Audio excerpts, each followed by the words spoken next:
सिद्धि दिवस। नवंबर महीने के प्रारंभ से ही वातावरण में ऊर्ध्व शक्ति का दबाव सभी अनुभव कर रहे थे। अब दिव्य शक्ति का अवतरण शीघ्र ही होगा, ऐसा सभी को लगता था। 24 नवंबर 1926 के दिन सायंकाल 5:30 बजे सभी साधकों को श्री माताजी का संदेश मिला। ध्यान के लिए बरामदे में शीघ्र आ जाइए। उस समय कई अंतेवासी अपनी अपनी प्रवृत्तियों में व्यस्त थे। कई समुद्र के किनारे घूमने गए थे। उस समय साधकों की संख्या 24 थी। एक से दूसरे को समाचार पहुंचने में देर नहीं लगी और 6:30 बजे तक तो सभी बरामदे में उपस्थित हो गए। नवंबर महीने की सांझ को 6:30 बजे का समय था, इसलिए पूरा अंधेरा हो गया था। सभी साधक वहां शांति से बैठ गए। श्री अरविंद के बैठने की कुर्सी से पीछे एक दीवार में अंदर आने के लिए द्वार था। उसके आगे काला रेशमी पर्दा लटकाया गया। उसमें सुनहरी कढ़ाई से चीन के 3 ड्रैगन राक्षसी प्राणी नीचे के भाग से ऊपर तक एक दूसरे की पूंछ को छूते हुए दिखाई गए थे। चीन में ऐसी प्रचलित भविष्यवाणी है कि जब पृथ्वी में, अंतरिक्ष में और आकाश में व्याप्त विराट तत्व व्याल एक दूसरे से मिल जाएंगे, तब पृथ्वी पर सत्य प्रकट होगा। तब सत्य का अवतरण होना था, इसलिए यह पर्दा सार्थक था। वह वातावरण में गंभीर मौन छाया हुआ था। सभी बहुत ही शांति से श्री अरविंद और श्री माताजी के आगमन की प्रतीक्षा कर रहे थे। इस सघन शांति में कई लोगों का एक प्रकार का महासागर ऊपर से नीचे की ओर बढ़ा चला आ रहा हो, ऐसी स्पष्ट अनुभूति हुई। मानो मस्तक पर से कोई भारी वस्तु दबाव के साथ नीचे उतरने का प्रयत्न कर रही हो, ऐसा लगा। इस दिन की अनुभूति का वर्णन करते हुए श्री अरविंद जीवन पुस्तक में अंबुबाई, जो उस समय वहां उपस्थित थे, उन्होंने लिखा है, समग्र वातावरण मानो कोई विद्युत शक्ति के आंदोलन से परिपूर्ण हो, ऐसा सभी को अनुभव हुआ। यह मौन और उत्सुकतापूर्ण वातावरण में प्रतिदिन की परिचित होने पर भी आज जैसे नई हो, ऐसी टकोर द्वार के पीछे सुनाई दी और सभी की दृष्टि द्वार पर टिक गई। द्वार खुला। श्री माताजी ने श्री अरविंद को आगे जाने के लिए दृष्टि से संकेत किया। श्री अरविंद ने भी दृष्टि मात्र से उन्हें पहले जाने को कहा। इसलिए श्री माताजी मंथर गति, गंभीर भाव से आगे आई और उनके पीछे श्री अरविंद आए।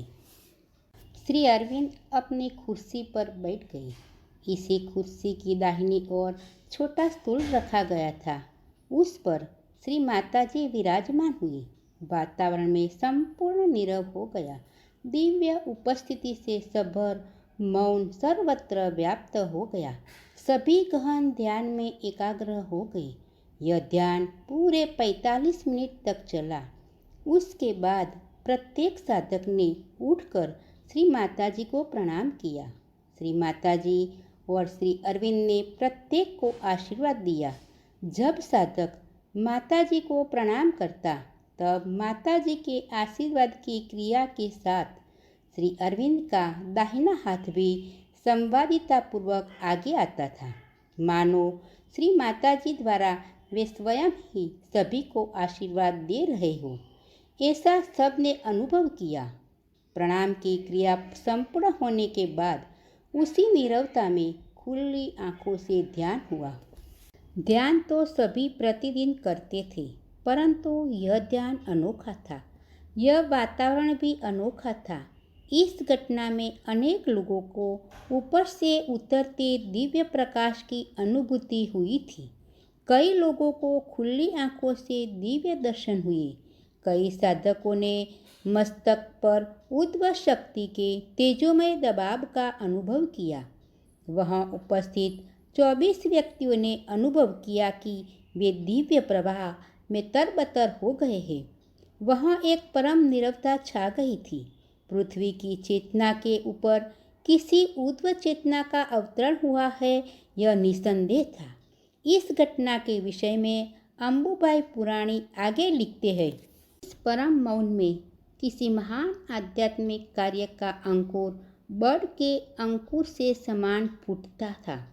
परंतु इस प्रसंग में जो महत्ता लगी रही थी वह मौन की दिव्य सक्रियता में, उसके अलौकिक गौरव में और समस्त क्रियाओं में, श्री अरविंद और श्री माता जी के देह की एक एक क्रिया में भी प्रकट हुई निरी सुंदरता का आभारी था।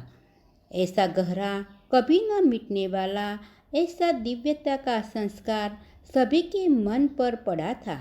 वह तो एक अनोखी ही वस्तु। फिर माताजी और श्री अरविंद अंदर चले गए।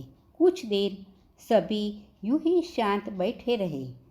कुछ देर में मिस दत्ता को अंतर से प्रेरणा होने पर वे बोल उठी, आज स्थूल भूमिका में भगवान का अवतरण हुआ है।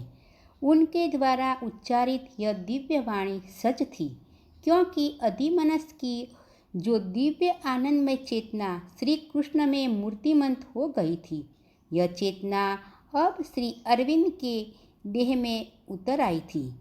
श्री अरविंद की ये देह में इस उद्भव शक्ति का अवतरण हुआ। यह उनके जीवन कार्य के विजय का प्रतीक रूप था। इसलिए 24 नवंबर को सिद्धि दिवस मनाया जाता है।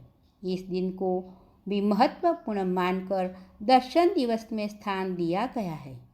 इस दिन के बाद श्री अरविंद की साधना में नया ही मोड़ आया, क्योंकि स्थूल भूमिका में अधिमनस के अवतरण के बाद अतिमनस चेतना के अवतरण की संभावना हो गई और श्री अरविंद ने अब अतिमनस अवतरण के लिए साधना करने एकांत में जाने का निश्चय। जय माँ मीरा, जय श्री अरविंद।